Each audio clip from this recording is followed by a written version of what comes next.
खुलुमबाय। गोजोन फुंबिलिनि गासैबो बड'लेण्ड बुब्लिनि अनसायगिरिफोरखौ बरायग्रोबाय। दिनै 2 मार्च सनिबारनि फानजामुथिखौ फरायथिनो लादों आं उदांस्रि मोसाहारिया। फानजामुथिनि गिबियाव दं मेष राशि। मानिबा जाहोनाव सोरजोंबा सुथुर जालायनो हागौ। साना गाज्रियैनो थांनो हागौ। बृष राशि। रां रुफा आरजिनो हागोन। बेफार फालांगि बायदिफोराव मुलाम्फा जागोन। मोजां सान। मिथुन राशि। हास्थायनायखौ मोनफुंगोन। गोजोन खुसियै समा बारलांगोन। कर्क राशि। सुथुर बांनो हागौ। नोंथांखौ सुथुरा नाख्रेबनो नाजागोन। सांग्राङै थानाया गाहाम जागोन। सिंह राशि। थांखिसिम सहैनायाव लामा आन्दायनांनो हागौ। गुबुननि हेफाजाब लानायनि गोनांथि जानो हागौ। कन्या राशि। नखराव सान्थि फैगोन। बिमा बिफाजों अनलायनानै खुसियै थानो हागोन। मोजां सान। तुला राशि। गुबुना नोंथांखौ फान्दायनो हागौ। गोसो गाज्रि मोनखांगोन। गाज्रि सान जागोन। वृश्चिक राशि। साननाय हनायफोरा जाफुंसारगोन। सुख सान्थियै थानो हागोन। मोजां सान जागोन। धनु राशि। मानिबा जाहोनाव लोगोजों नागारलायनो हागौ। साना जेथो गोनां जागोन। मकर राशि। गावनि लुबैनाय बेसादखौ मोनफुंनो हागौ। गोसोआ रंजाखांगोन। मोजां सान जागोन। कुम्भ राशि। गावनि मोजां मोननायजों लोगो मोनलायनो हागौ। गोसोआ जोबोरैनो रंजाखांगोन। मीन राशि। खामानि मावनायाव गुलुं गुजुं सोमजिनो हागौ। एसे खेल लानानै खामानि मावनाया गाहाम जागोन। दिनै सानसेनि राशि फरायथिनायाबो एसेनोसै। आसा खालामो नोंथांनि दिनैनि साना मोजाङै मोजां थांगोन।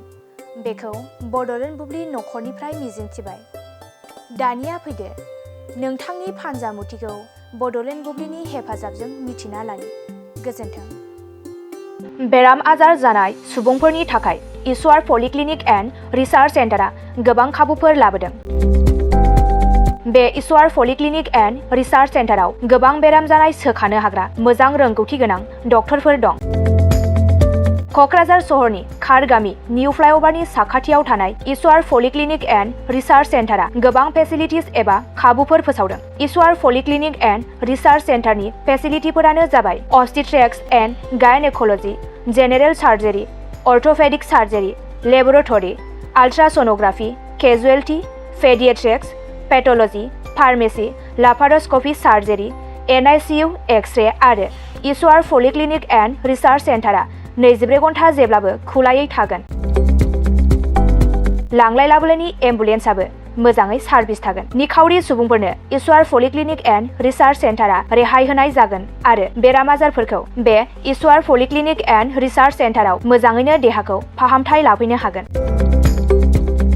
खम बेसेनाव जायखिजाया समावनो अपारेशन खालामनो हानाय जागोन। आबुङै खौरां लाहरनो थाखाय 9395024949 जानबुं नाम्बाराव खौरां लाहरनो हागोन आरो इमेल ishwarpoli30june@gmail.com आव जगाजग खालामनो हागोन। नमस्कार, মই ঈশ্বৰ পলিক্লিনিক ৰিচাৰ্চ চেণ্টাৰৰ ছুপাৰিণ্টেণ্ডেণ্ট ডক্টৰ CK ডিমাৰীয়ে কৈছোঁ।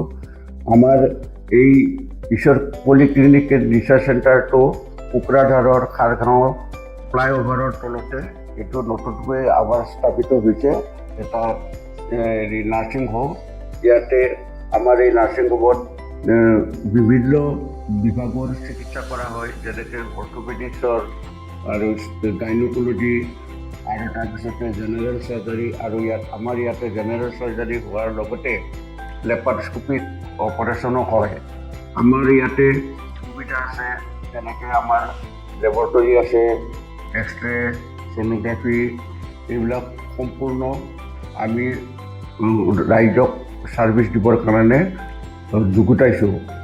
ৰাইজ আমাৰ ইয়াতে OPD যিটো মানে বহিৰ্বিভাগৰ ৰোগী চোৱা হয়, সেইটো আমাৰ চোৱা হয়। তাৰোপৰি দিনে ৰাতিয়ে আমাৰ ইয়াতে অপাৰেশ্যন কৰা হয়। গোটেইখিনি সুবিধা আপোনালোকে পাব। ইয়াৰ উপৰিও যিসকল লোক আৰ্থিকভাৱে তেওঁলোকৰ দুৰ্বল, তেওঁলোকক আমি ৰেহাই ৰেটত আমি চিকিৎসা কৰিবৰ কাৰণে যত্ন কৰিম।